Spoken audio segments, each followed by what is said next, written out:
So welcome everyone. I believe we can go ahead with this webinar since it's already the hour for it. So my name is Mafalda Ferreira and I will be hosting this webinar. If you have any doubts throughout, we will have a questions and answer session at the end, but feel free to use the chat. So this is the first episode on this new webinar series designed to guide startups and SMEs through these essential stages of clinical validation, starting with regulatory readiness. And this is happening within the TEF-Health project that is testing an experimentation facility for health AI and robotics. So a one-stop shop for accelerating real-world testing and certification, and also working as a fast track for accessing the European market.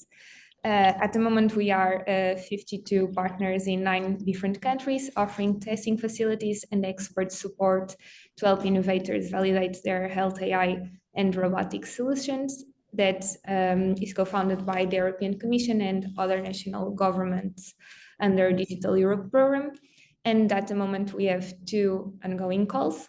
So this will allow SMEs and startups to access high-quality data, clinical settings and different structure, expert consulting for regulatory readiness, like the AI Act and MDR that we'll go through today, and physical and virtual testing environments and support from a very large network of universities, hospitals, and certification bodies. So you can see on the TEF-Health website or all the social networks how you can join these calls and see if you are eligible. And right now, I think we can jump in for today's topic, that is AI and robotics regulatory pathway. And joining us, there will be Ana Brito from IPN, and she is the coordinator of the Medical Devices Regulatory Unit at the Automatics Lab at IPN, and she will share some insights on EU regulatory pathways for medical and digital health technologies, namely the steps to CE marking. And then we'll have Alexander from AI certification of AI Lab, and also founder and director of RTH. So you'll introduce us to AI Act requirements for high-risk products in healthcare. And yeah, I hope you all are ready to have a clear understanding on the regulatory pathway and practical strategies to address compliance challenges. So I will now give the floor to Anna. So whenever you're ready. Yes, thank you. Thank you, Mafalda, for the introduction. I will share my screen. Are you seeing? Yes, we can see. Yeah, on the presentation mode. So again, thank you, Mafalda, for your presentation. My name is Ana Brito. I'm the coordinator of the Medical Devices Regulatory Support Unit at IPN, Instituto Pedro Nunes in Portugal. And today I'm here to present you the steps to obtain the CE mark according to the Medical Devices Regulation, which can be applicable, as you will see, for AI and robotic solutions. So, with that in mind, what are the steps to obtain the CE mark? That is right now the authorization to sell your medical device within the European Union. First of all, the first step to the CE mark is the qualification. We will need to understand if the solution qualify or not as a medical device. Second, the second step to the CE mark is the classification. So here, the manufacturers will need to properly classify the product as a Class 1, Class 2A, Class 2B, or a Class 3 medical device. The step number 3 is the general safety and performance requirements checklist. And the number 4, aligned with the number 3, is the identification of the standards and guidelines that are applicable for the specific medical device. On the number 5, we have the step that is the device testing and verification. And following on the 6th, we have the clinical evaluation that is different from clinical investigation, but which can include data from clinical investigations. In parallel with all the other steps to the CE mark, we have the step number 7, that is the risk assessment. Last but not least, In the step number 8, we have the compilation of the information within the technical documentation of the product and the implementation, the definition and implementation of the quality management system for the organization. After that, the manufacturers are able to self-declare the CE mark if the device is a class 1 medical device, or to submit the process for the conformity assessment by a notified body. So, as you remember, the step number 1 to the CE mark is the qualification. And to qualify as a medical device, a product must meet the definition that is outlined under the Article 2.1 of the Medical Devices Regulation, the MDR. Specifically, to be qualified as a medical device, this device should be used for human use and have a clear clinical purpose. Take also in consideration that this device, must act primarily by physical means and not by pharmacological, immunological, or metabolical means. Because if this product acts by pharmacological, immunological, or metabolical means, it will be qualified as another kind of product, and the regulation that will apply will be another one. Sorry. At that point, why is the intended use so critical to the qualification? Because it's the intended use or the intended purpose that is assigned by the manufacturer, by the device manufacturer, that will determine whether it fits or not into the medical devices regulation. For example, some products, depending on their intended use, can be qualified as medical devices, or they can qualify in another product category. These are the borderlines. Some examples of borderlines are some food supplements, some cosmetics, but also some softwares and applications for wellness. So, very, very important. Is the product intended use or intended purpose? That is the same. The purpose, this intended use or intended purpose is really, really critical to define the product regulatory roadmap. For example, an application that measures heart rate and heart rhythm for wellness does not qualify as a medical device.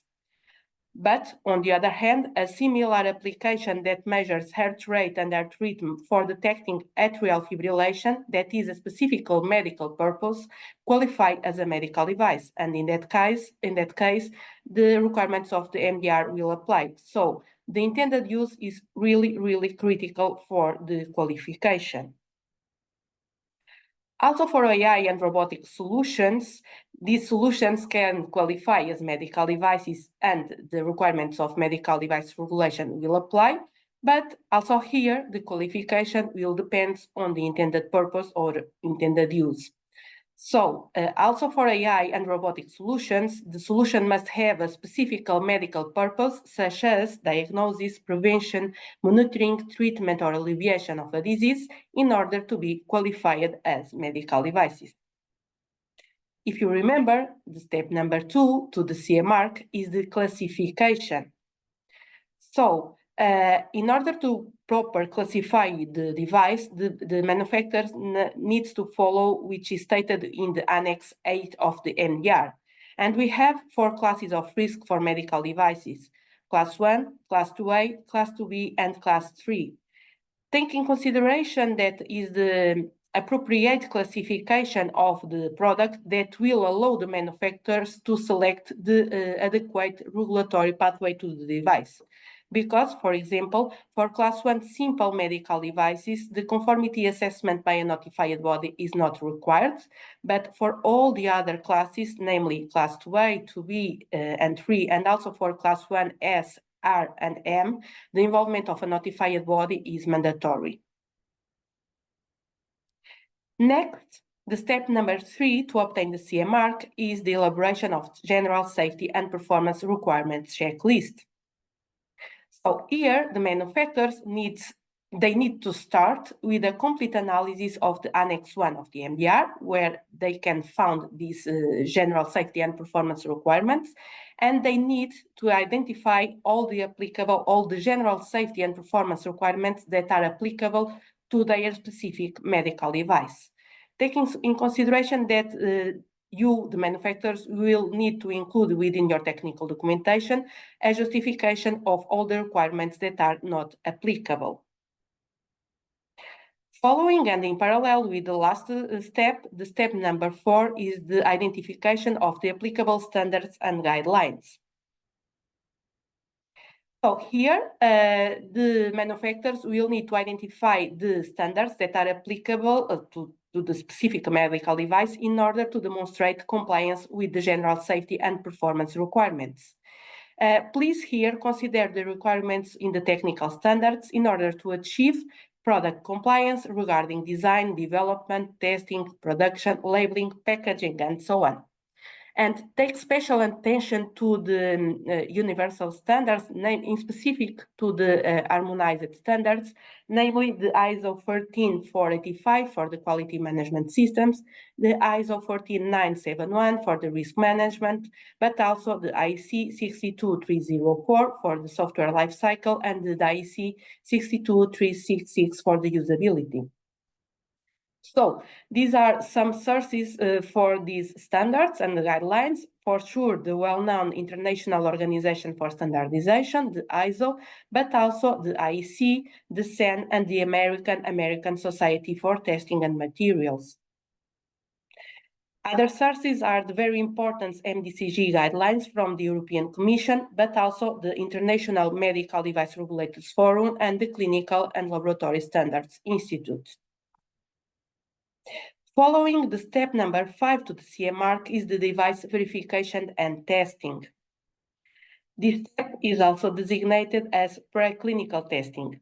So here, according to the requirements of the applicable standards, the standards that are applicable to the specific medical device, the manufacturers will identify the laboratorial tests that need to be performed in order to demonstrate the product compliance with the medical devices regulation, the MDR.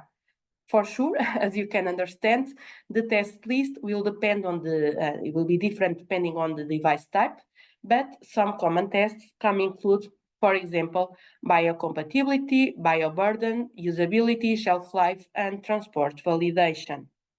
But also electromagnetic compatibility, that is important for robotic solutions, and the electrical safety, the cybersecurity, and the software verification and validation, including unit tests, integration tests, and system tests as applicable. The step number 6 to the CE mark is the clinical evaluation. What is the clinical evaluation? This evaluation will verify the efficacy, the safety, and the clinical benefits of the device when used according to the instructions for use, for sure. The clinical evidence to elaborate the clinical evaluation report may come from literature, laboratory testing, and post-market surveillance activities, but also from clinical investigations. So, clinical investigations are a source of data for the clinical evaluation. And the clinical investigations are not mandatory for all the classes and all the types of medical devices. Taking consideration that that within your clinical evaluation report, both positive and negative data should be considered. The step number 7 to the CE mark is the risk management.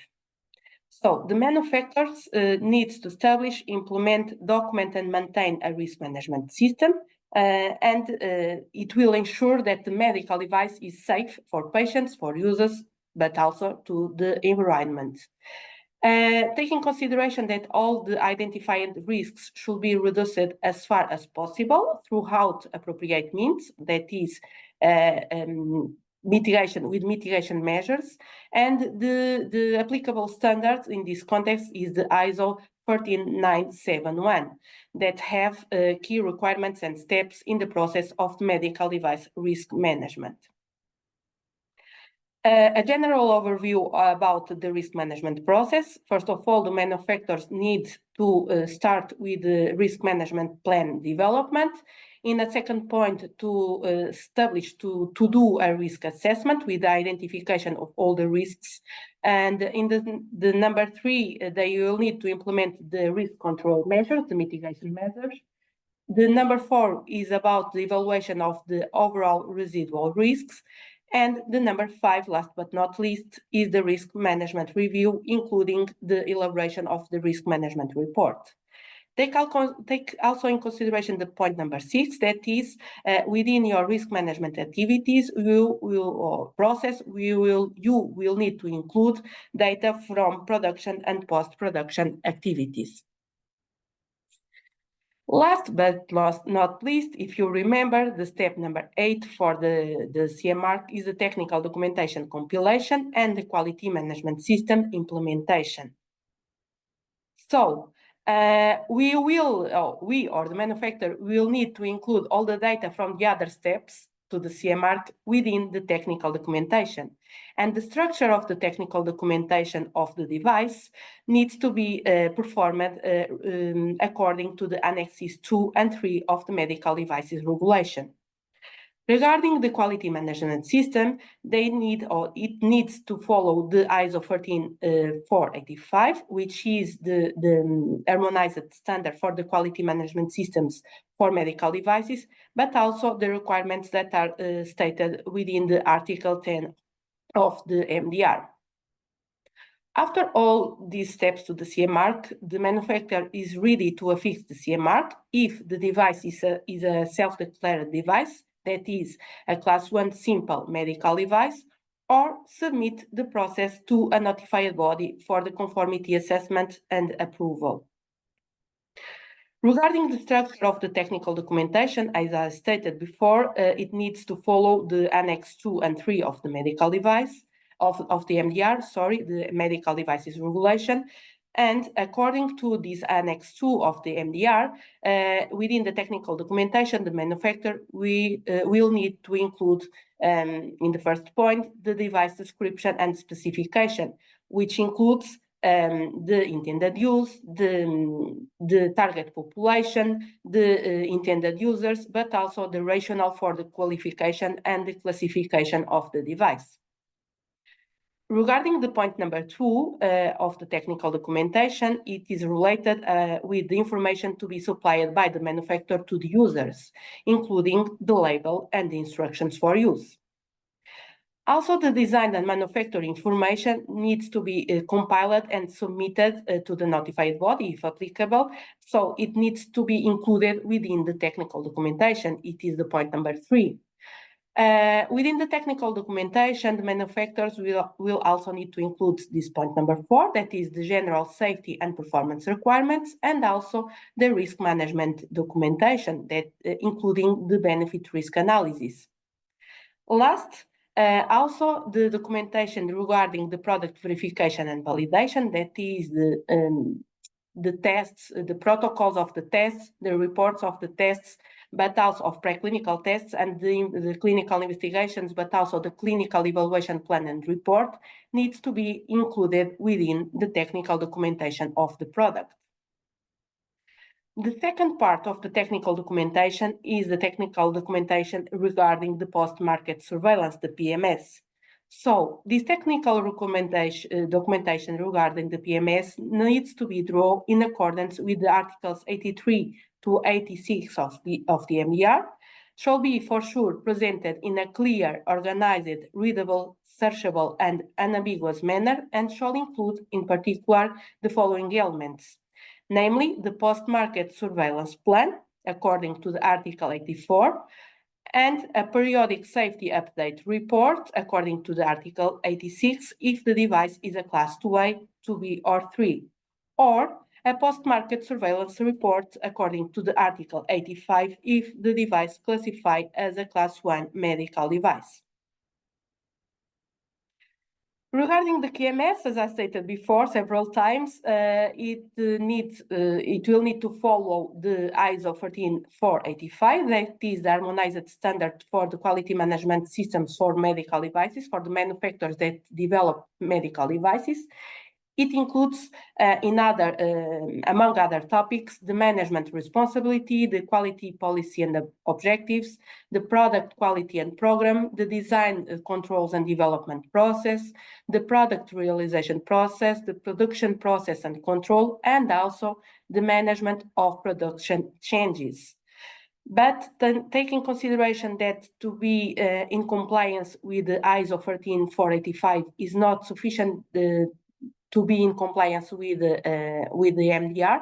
In order to be in compliance with the MDR regarding the quality management systems, the manufacturers needs also to take in consideration the requirements that are stated within the Article 10 of the MDR.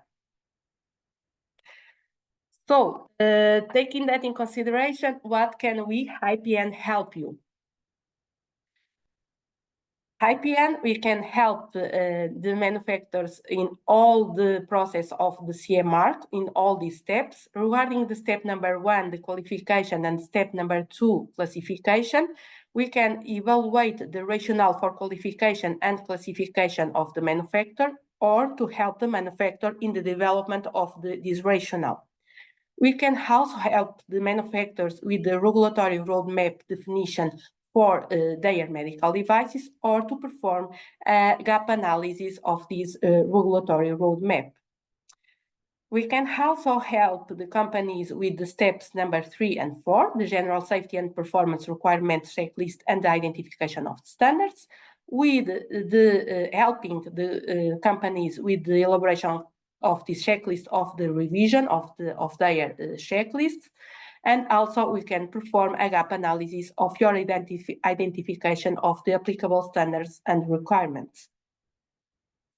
Regarding the step numbers 5, device verification and validation and testing, we can support the companies in the selection of the accredited labs to perform the preclinical tests. But within our facilities, we can also perform pre-compliance electromagnetical tests. We can also help the companies with the usability tests, with the elaboration of the documentation, but also with the implementation of these tests. And we can also help the companies with the software verification and validation. We can perform system tests and also integration tests. Regarding step number 6, the clinical evaluation, we can help the companies, the manufacturers, with the elaboration of the clinical evaluation plan and report, or the revision. We can review their clinical evaluation plan and or report. We can perform a gap analysis. And if clinical investigations are needed, we can help the companies with the plan of these clinical investigations and also with the execution of these clinical investigations. Regarding the risk management, that is the step number 7, we can support the companies within all the risk management process implementation, with the elaboration of the risk management plan and report and or revision of that, and for sure with also all the other documents that are applicable within this risk management process, for example, with the risk matrix. Specifically for softwares and AI and the software AI-enabled devices, we can also help the companies with the cybersecurity risks plan and report. We can perform the revision of your plan and report in order to understand if it is in compliance with the MDR and the appropriate MDCG. And we can perform a complete gap analysis of the ISO 13971.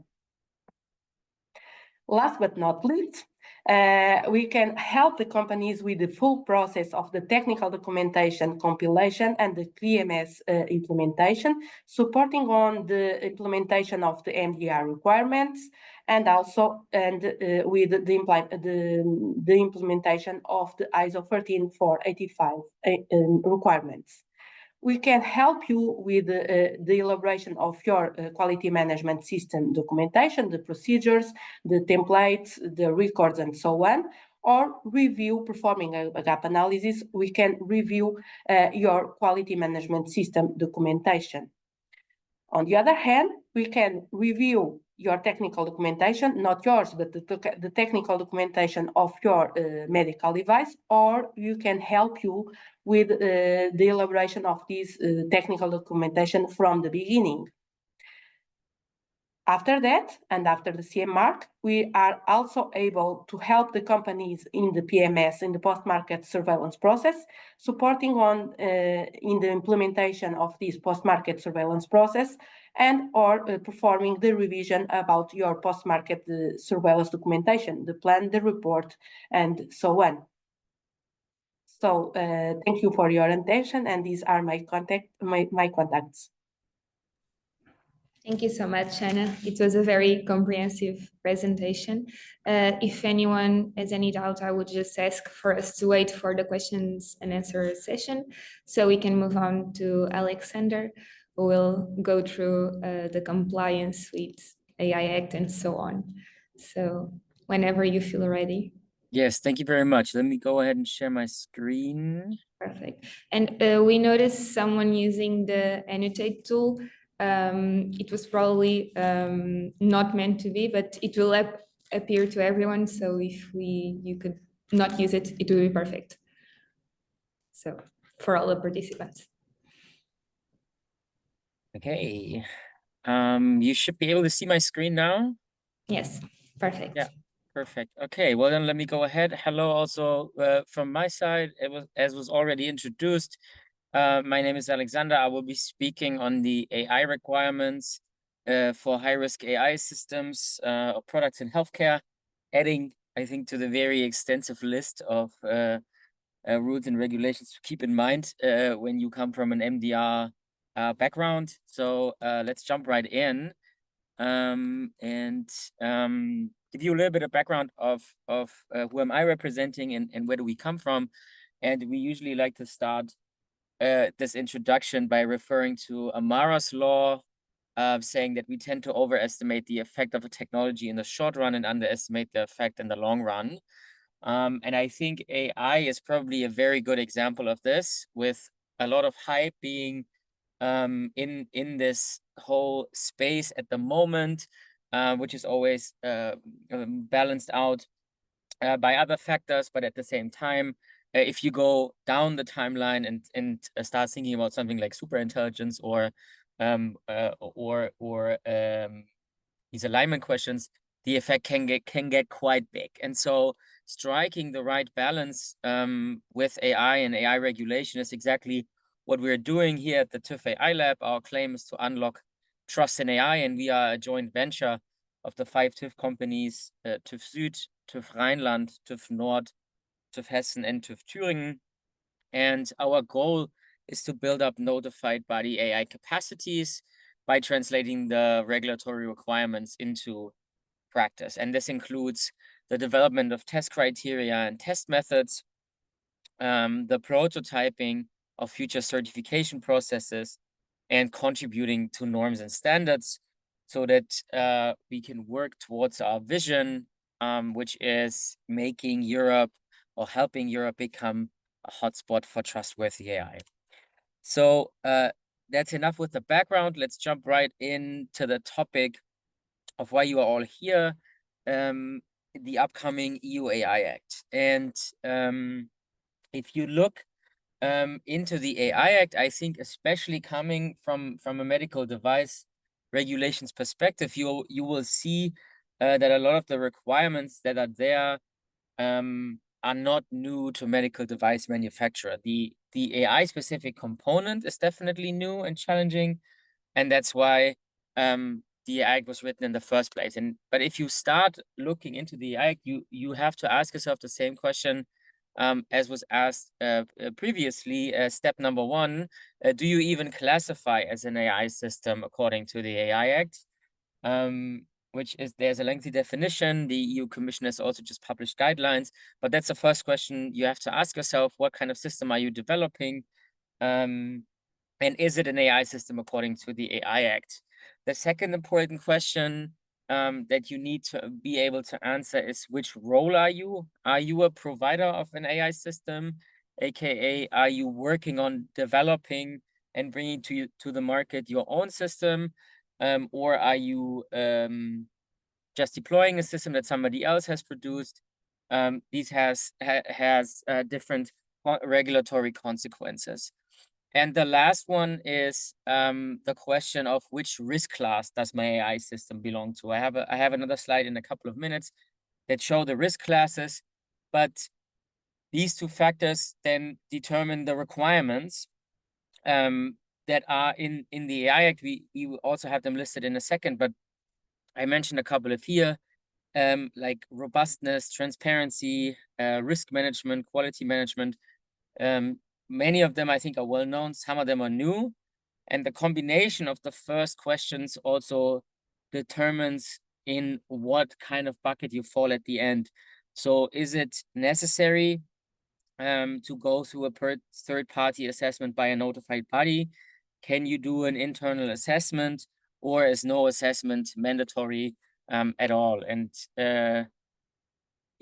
since we are in the medical space, and if your system classifies as an AI system according to the AI Act, your system falls under Annex 1.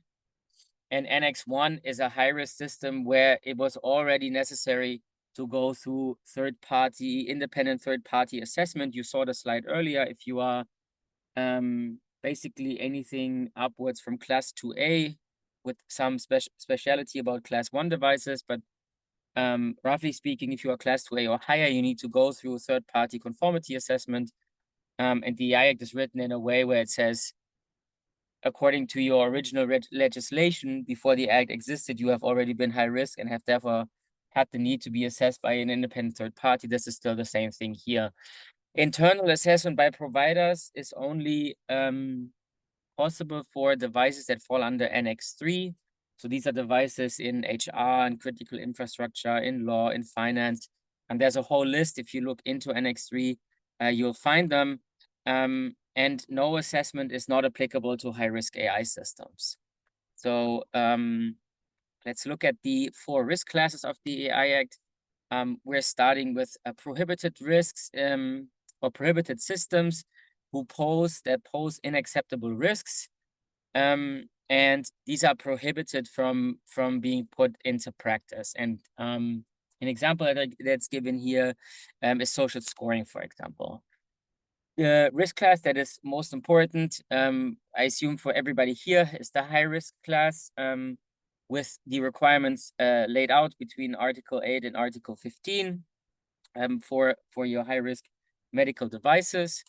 And the bottom two is colloquially called limited risks and minimal risks. They are not explicitly written in the Act. So the Act specifically defines a class of prohibited systems and defines the classification for high-risk systems.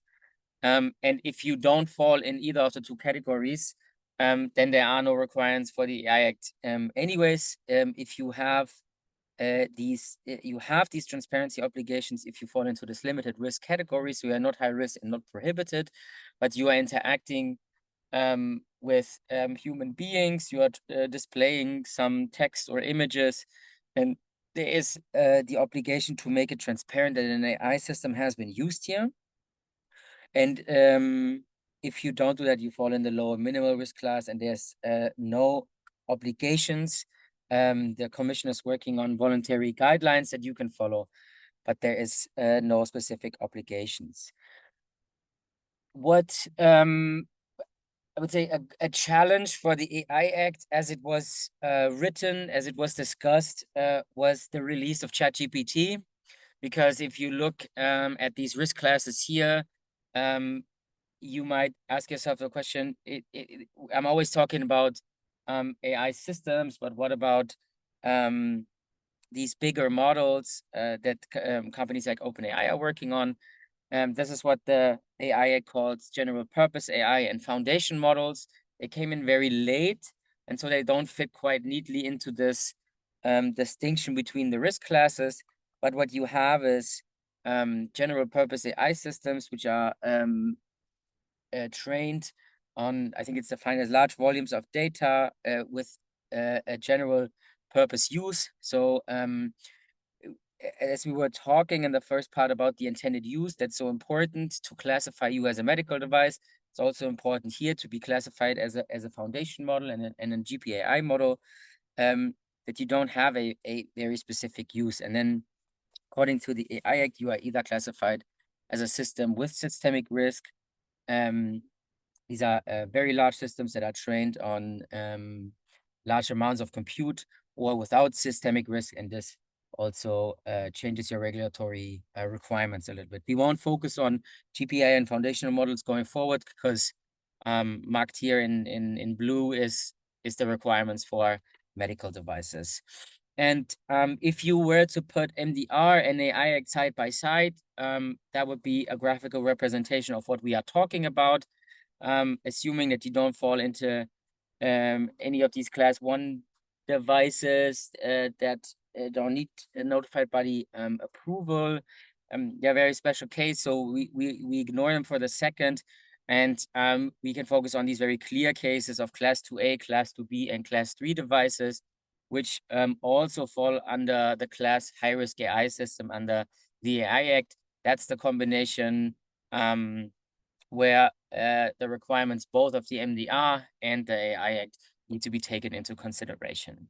So what are the requirements for providers of high-risk AI systems?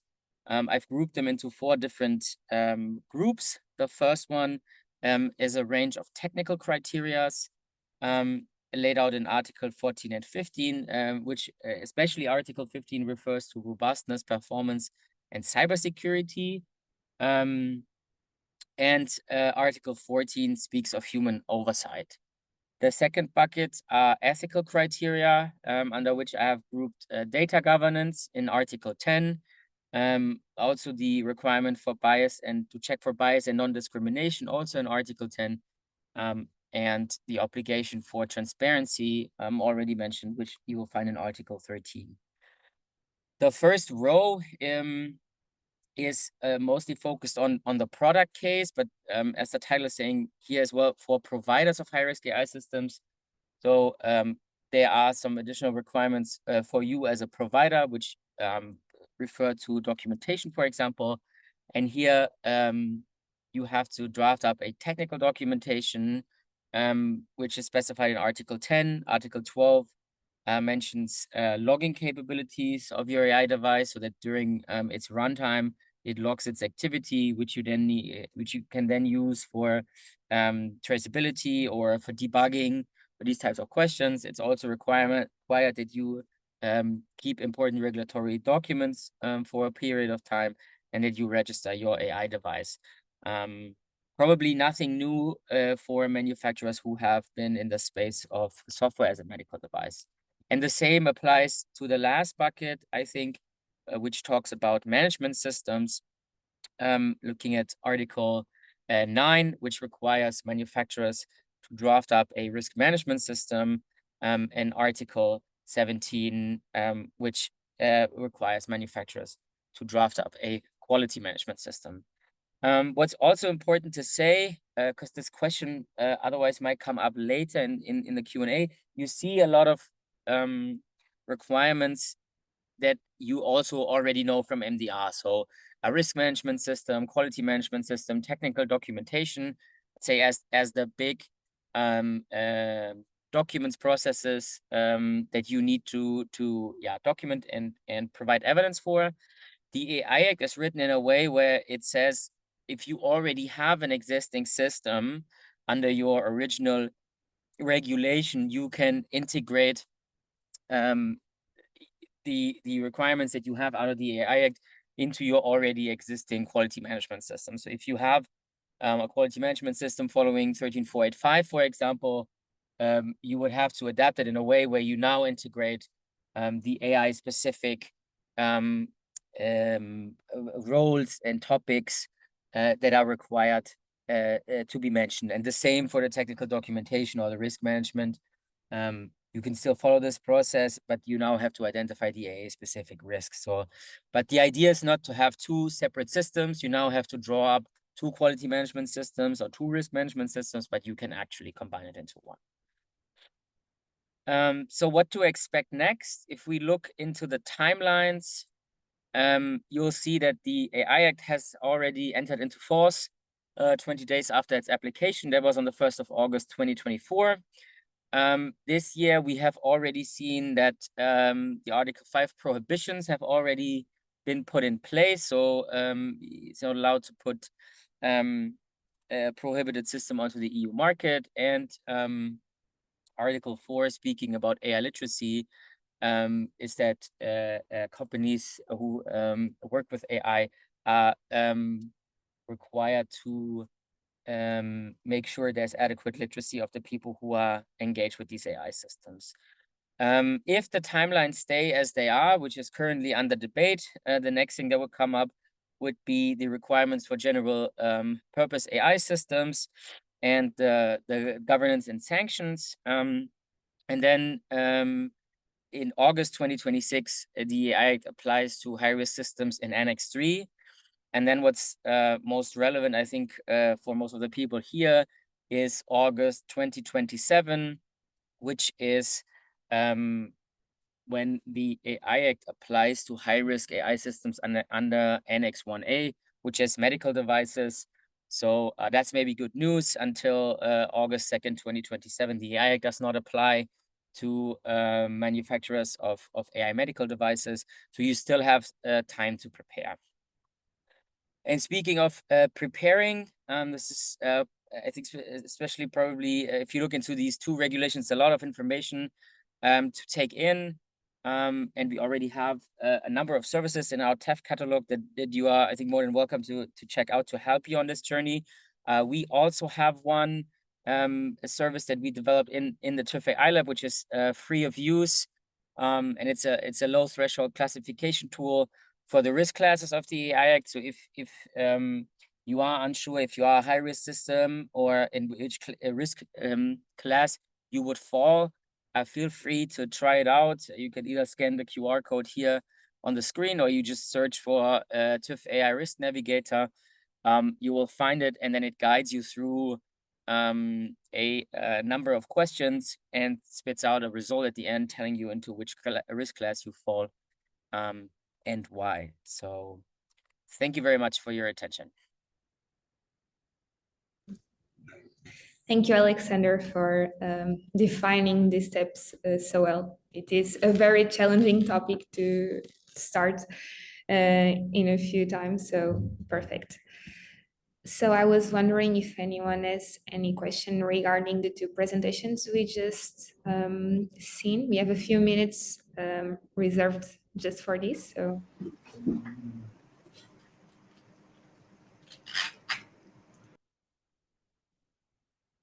You can also send it through the chat if you want. Hello. Hi. Hey, this is Mahesh here from India. I'm advisor for a few of the startups in the medical or healthcare space in India. And most of the startups fall short when it comes to regulatory activities of this sort, when it comes to Europe and US. So thank you so much for having this webinar conducted for people like us. It will go a long way. Few of my questions were regarding, are you present in India? Do you have some collaboration with somebody or your centers in India as well? Sorry, can you repeat the last part? Are you present in India in any of the cities? Yes, please go ahead. Yeah, hello everyone. My name is Petra Ritter. I'm coordinating TEF-Health. This is a European consortium that is funded under the Digital Europe program, which is a mere European program. But of course, we are offering our services globally. Yeah, so there's a possibility to discover services on our website, and the service provisions are available globally if you are interested. Okay, so what I understand is you have services available for Indian entities, but you don't have a presence in India, like you don't have an office here physically. That's correct, yeah. Okay, that helps. Further, my question was, how do you handle or help tactical point of view with startups like us? We have the product already launched. Many of these products are in the market, like in India, but they have tough time entering US and Europe.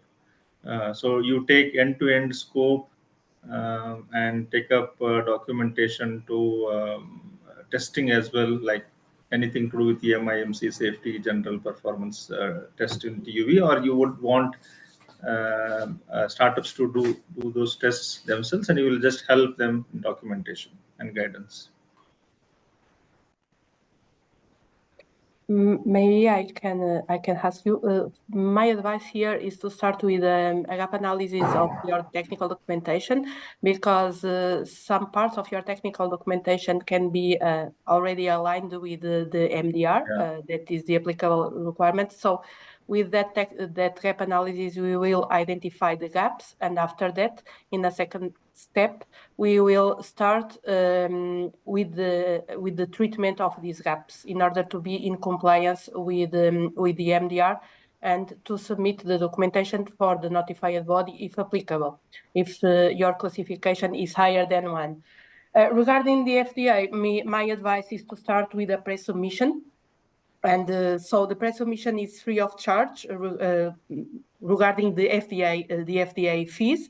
So in the pre-submission, we will write like a regulatory roadmap of your device for the US market, and we will ask directly to FDA in order to understand if they agree or not with your strategy. Okay, no, that helps, Anna. So you help with EU MDR and CE as well as FDA 510K. Yeah. We can also help with the FDA. Yeah. Appreciate it. See, one of the aspect of medical devices is it has to go through this verification validation, which is done in-house. Most of it is bench test, which we do execute internally. But when it comes to any regulatory and compliance test adhering to IEC standards, it comes to labs like TUV, TUV Sud or Rhineland. So we do that test also ourselves. But specifically, if there are clinical studies or evaluation is required, the subject and sample size is usually asked for the country where we are targeting. For example, Europe or US. So when you want to go to a 510K submission, the clinical study has to be done in US. But we don't have the reach to US providers. So do you help in clinical evaluations? Yeah, we can help you with clinical validations, and you are right.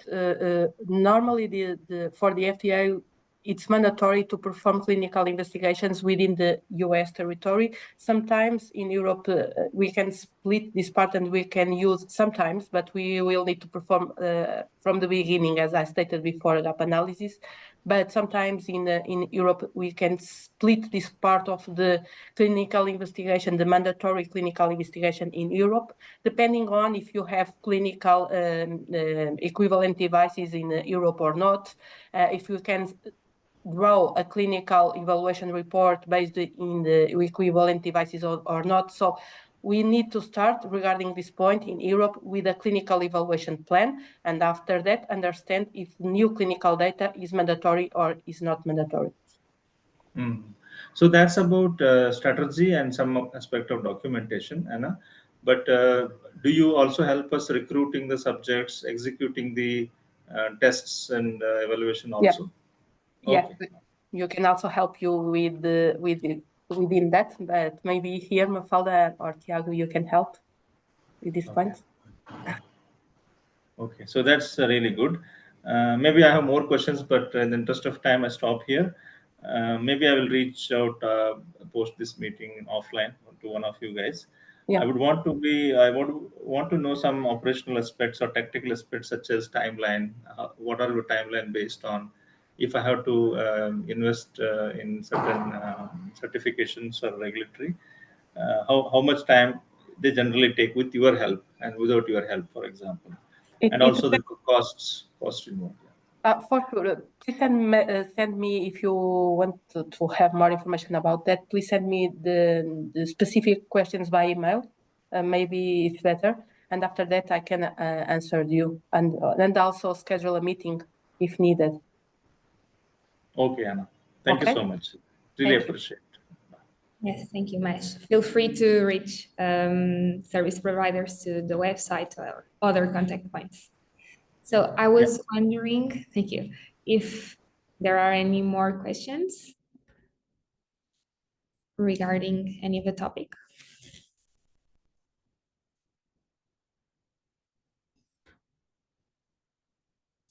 Okay. Okay, I think we can move on. You are always free to reach the TEF-Health project under its website and its socials if you have any further question. And on that note, I will give the floor to Ricardo from EITL TinoStars, because he will give us a light on key takeaways and also next steps, and of course outreaches. Hello everyone, welcome. Can you hear me well and see my screen? Yes. Yes, Ricardo. Okay, fantastic. So thank you very much, Mafalda. Thank you also, Anna and Alexander, for these insightful and very highly practical presentations that really shed light on the essential regulatory requirements and provided all this actionable guidance for our SMEs, such as the one that we're having here. And all these SMEs really want to understand how to navigate this complex landscape of medical innovation. So warm thank you, of course, to all the audience, especially these SMEs and startups that are here with us today, and whom we kindly invite you actually to complete a very, very short post-webinar survey. You can scan the QR code that we are presenting here, and you can provide a little bit more insights for us to really, really important to help us improve future webinars.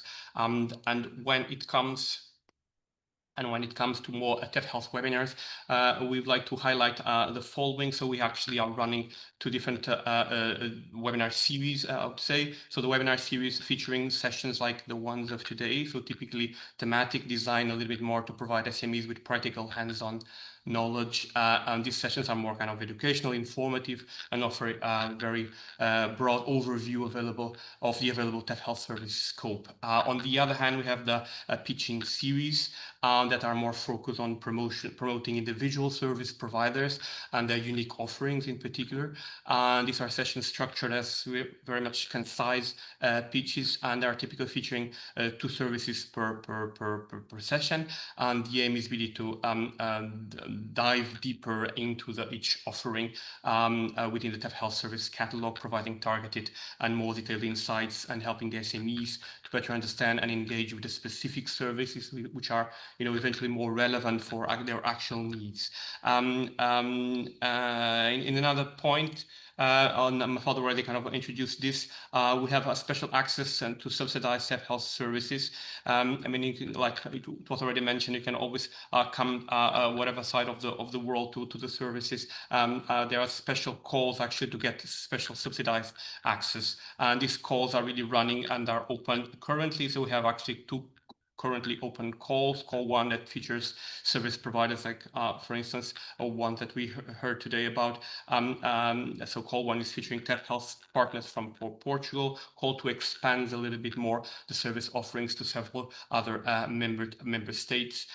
So all dedicated documentation, informative webinars can be accessible through the QR codes here if you scan those.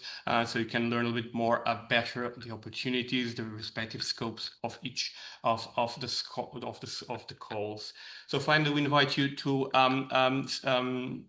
also, if you are actually participating in one of these major events in health innovation in Europe, that is HLTH Europe 2025 in Amsterdam, 16 to 19th of June 2025. We'll be there, so we'll have a TEF-Health booth. So please come and visit our booth and get to know a little better our services and our activities. And finally, of course, we invite you to stay very much connected with TEF-Health. Follow us on the social media. Don't hesitate to reach out via our email, so info@tefhealth.eu if you have any questions or collaboration interests. And I think that's it for today. So this will be recorded, like already shared on the chat. This will be recorded on our YouTube video. You can really go back to our replay of this session. So thank you very much, everyone. That's it for today. Thank you for your participation, and see you in the next webinar. Have a great day.